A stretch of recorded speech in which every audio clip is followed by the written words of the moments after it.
서로 그들 사이에 그중 누가 크냐 하는 다툼이 난지라. 예수께서 이르시되 이방인의 임금들은 그들을 주관하며 그 집권자들은 은인이라 칭함을 받으나 너희는 그렇지 않을지니 너희 중에 큰 자는 젊은 자와 같고 다스리는 자는 섬기는 자와 같을지니라. 앉아서 먹는 자가 크냐 섬기는 자가 크냐 앉아서 먹는 자가 아니냐. 그러나 나는 섬기는 자로 너희 중에 있노라. 너희는 나의 모든 시험 중에 항상 나와 함께한 자들인즉 내 아버지께서 나라를 내게 맡기신 것 같이 나도 너희에게 맡겨 너희로 내 나라에 있어 내 상에서 먹고 마시며 또는 보좌에 앉아 이스라엘 12지파를 다스리게 하려 하노라. 시몬아 시몬아 보라 사탄이 너희를 밀가부르듯 하려고 요구하였으나 그러나 내가 너를 위하여 내 믿음이 떨어지지 않기를 기도하였노니 너는 돌이킨 후에 내 형제를 굳게 하라.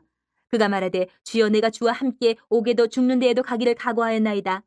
이르시되 베드로야 내가 네게 말하노니 오늘 닭 울기 전에 내가 3번 나를 모른다고 부인하리라 하시니라. 그들에게 이르시되 내가 너희를 전대와 배낭과 신발도 없이 보내었을 때에 부족한 것이 있더냐 이르되 없었나이다. 이르시되 이제는 전대에 있는 자는 가질 것이요 배낭도 그리하고 검 없는 자는 겉옷을 팔아 살지어다. 내가 너희에게 말하노니 기록된 바 그는 불법자의 동류로 여김을 받았다 한 말이 내게 이루어져야 하리니 내게 관한 일이 이루어져 감이니라. 그들이 여짜오되 주여 보소서 여기 검 2이 있나이다. 대답하시되 족하다 하시니라. 예수님은 이제 우리가 일명 말하는 최후의 만찬, 12제자들과 함께 다락방에서 만찬을 하시고 마지막 때가 가까이 이르자 제자들에게 여러 가지 권면을 하십니다. 오늘 본문이 바로 십자가 달리시기 전에 마지막 대화이자 권면입니다. 그 내용들을 살피면서 오늘 이 고난주간을 열어가려고 합니다. 예수님의 권면이 예수님을 믿는 우리에게 주신 권면이라고 우리가 받기를 바랍니다. 먼저 24절부터 30절에서 나오는 첫 번째 권면은 섬기면서 살라는 것입니다. 섬기면서 살라. 단순하고 소박한 말이에요. 섬기면서 살아라. 그런데 이 단순하고 소박한 말씀을 예수님은 우리 대신 십자가의 죽으심으로 섬김의 최고의 실천을 보이셨습니다. 그리고 예수님은 섬기는 자가 오히려 큰 자다라고 말씀을 하셨어요. 예수님도 섬기기 위해서 오셨고 실제로 제자들을 섬기셨습니다. 이 예수님의 섬기심은 십자가 대속의 죽음으로 하이라이트 절정을 찍으신 거예요. 최고의 섬김을 보이신 거예요. 자기의 목숨을 내놓는 거예요. 그래서 하나님은 이렇게 섬기는 예수님에게 하나님 나라를 맡기셨고 예수님도 오늘 보면 그분의 제자들에게 나라를 맡기셔서 함께 하나님 나라의 복을 누리면서 새로운 하나님 나라 백성을 다스리도록 해주셨다고 기록하고 있어요. 예수님은 이처럼 우리에게 따라오라고 말씀을 하시는 거예요. 그냥 저리로 가가 아니고 직접 모범을 보이시고 나처럼 따라와 라고 말씀하시는 거예요. 따라와. 여러분 섬기는 삶이야말로 하나님 나라의 삶, 정신 이것을 가장 잘 보여주는 겁니다. 섬김. 세상에서는 주관하고 권력 있는 자가 큰 자다라고 하지만 하나님 나라에서는 어린 자, 곧 섬기는 자가 큰 자로 칭찬받는다라고 말씀하십니다. 그래서 이 섬김이라는 것은요.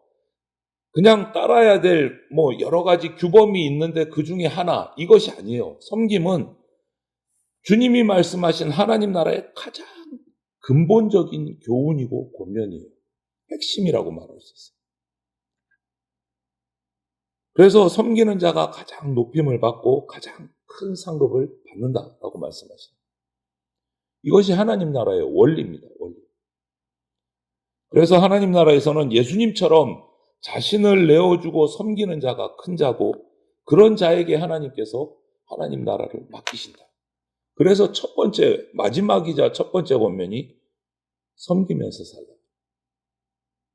그리고 또 한 가지 권면은 31절부터 34절은 예수님을 의지하라는 거예요. 이게 무슨 말이냐면 오늘 이렇게 말씀하십니다. 사탄이 밀 까부르듯 베드로를 넘어뜨리려고 하지만 예수님 내가 허락하지 않았다. 너 믿음이 떨어지지 않도록 오히려 내가 기도했다. 너 돌이켜서 오히려 섬겨야 된다. 그렇게 말씀을 하세요. 베드로는 주님과 함께 죽는 데까지도 따라간다고 장담을 했어요. 우리 기억하시죠? 그럼에도 불구하고 결국은 그는 예수님이 어디로 가는지도 모르고 그냥 호기롭게 그냥 큰 소리 친 거예요. 결국은 그렇게 지키지도 못했어요. 예수님은 이런 상황을 다 미리 아시고 베드로를 내버려 두지 않고 붙들어 주신 거예요. 그가 시험에 들지 않도록, 믿음 잃어버리지 않도록 기도해 주신 거예요. 베드로가 3번 부인할 것까지도 다 알고 계셨기 때문에.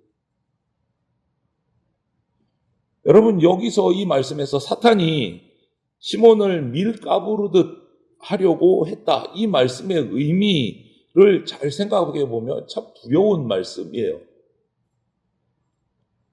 정말 우아한 말로 밀가부르듯 이렇게 했지만 이거는 그냥 가지고 논다는 소리예요. 가지고 논다는. 사탄이 베드로를 가지고 자기 마음대로 흔들고 쥐었다 놨다 한다는 소리예요. 그런데 만약 이것을 예수님께서 붙들어주지 않고 그냥 허락을 해버리시면, 허용을 해버리시면 베드로는 사탄에게 휘둘려서 견딜 수 없어서 믿음을 잃어버렸을 겁니다. 예수님이 붙들어주지 않으셨다. 사탄은 이렇듯이 오늘날도 똑같습니다. 성경 말씀을 인용을 하자면 두루 다니며 삼킬 자를 찾는 사자와 같이 다니고 있습니다. 사탄은. 시몬 베드로를 그렇게 흔들어 놓으려고 했던 것처럼 우리를 흔들어서 무너뜨리려고 사탄은 두루 다니고 있어요. 이때 어떻게 해야 됩니까, 여러분? 사탄을 대적합니까? 우리는 그렇게 할 수 없습니다. 사탄을 이길 수가 없어요. 우리의 힘을 가지고. 우리가 할 수 있는 일이 아니에요. 그러면 어떻게 해야 됩니까? 예수님께 나가야 돼요.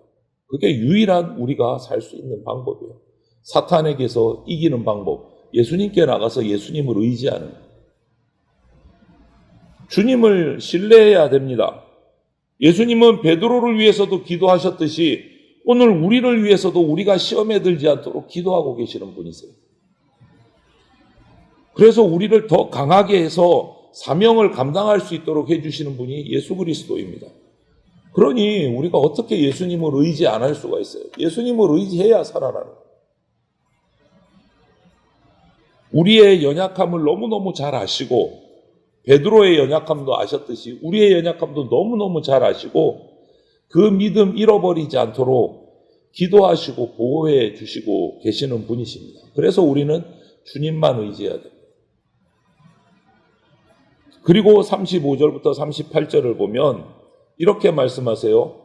예수님께서 제자들을 예전에 전도여행을 2명씩 짝지어서 보내실 때는 전대도 가지고 가지 말아라, 배낭도 가지고 가지 말아라, 신발도 가지고 가지 말아라, 그냥 가서 너를 받아들이는 곳에 머물면서 축복해라, 이렇게 보내셨단 말이에요.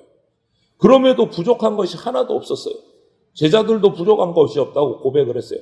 그런데 오늘 여기서는 이제 십자가 고난을 앞두시고는 정반대의 말씀을 하십니다. 이제는 전대도 준비하고 배낭도 준비하고 이제는 검도 챙기라, 이렇게 말씀하세요.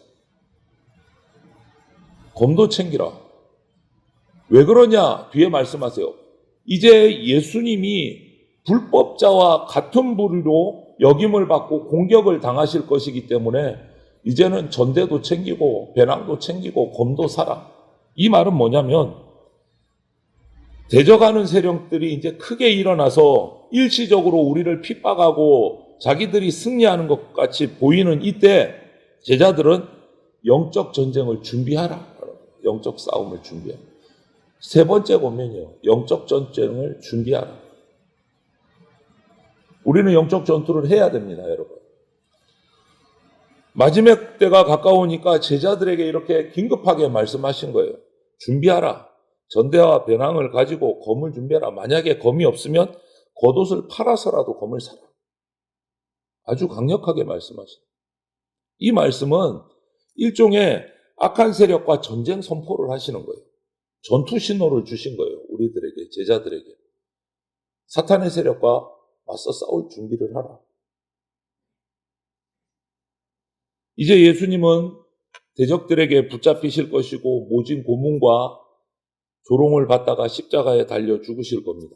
그러면 제자들은 예수님이 계시지 않는 상황이 와요. 그리고 대적들은 제자들을 핍박할 겁니다. 대적들이 일시적으로 승리하는 것처럼 그런 상황이 벌어질 겁니다. 이런 상황을 다 아시고 제자들을 안타깝게 보시고 준비하라고 말씀하신 거예요. 그때 믿음 잃지 않도록 영적 전쟁을 준비하라고. 이제 우리는 예수님이 죽음에서 부활하셔서 하나님 나라에 오르셔서 만유의 주로 다스리고 계시는 은혜의 시대를 우리는 지금 살아가고 있습니다. 우리 주님께서 부어주신 성령님의 능력으로 성령의 능력이 충만한 시대를 우리는 살아가고 있습니다. 그렇기 때문에 우리는 승리를 따놓은 당상인 거예요. 예수님이 이미 죽음과 사탄의 세력과의 전쟁에서 승리해놓고 올라가셨어요. 우리는 준비만 하고 싸우면 백전백승 승리하는 겁니다. 그렇기 때문에 두려워하지 말고 우리는 싸워야 됩니다. 그리고 주님께서 준비해 놓으신 승리를 얻어야 되는 시대입니다. 그래서 예수님이 우리들이 더 강해져서 이 세상과 악한 세력과의 싸움에서 영적 싸움을 해서 승리하기를 원하고 계십니다. 그리고 그 모든 바탕을 다 깔아놓고 가셨어요. 오늘 이 권면의 말씀을 우리가 기억하기를 바라고 서로에 대해서 섬기십시오. 그리고 예수 그리스도를 의지하십시오. 그리고 악한 세력, 세상과의 싸움에서 영적 전쟁에서 승리하시기를 바랍니다. 이 모든 것이 예수 그리스도의 십자가에서 나온다는 사실을 잊지 마시고 전쟁의 준비를 하시기를 바라고 이 모든 것이 주님의 은혜라는 것을 우리가 기억하고 영적 전쟁에서 승리하기 위해서 이 주님의 마지막 권면을 기억하시면서 준비하는 성도들이 다 되시기를 주님의 이름으로 축원을 드립니다. 아멘.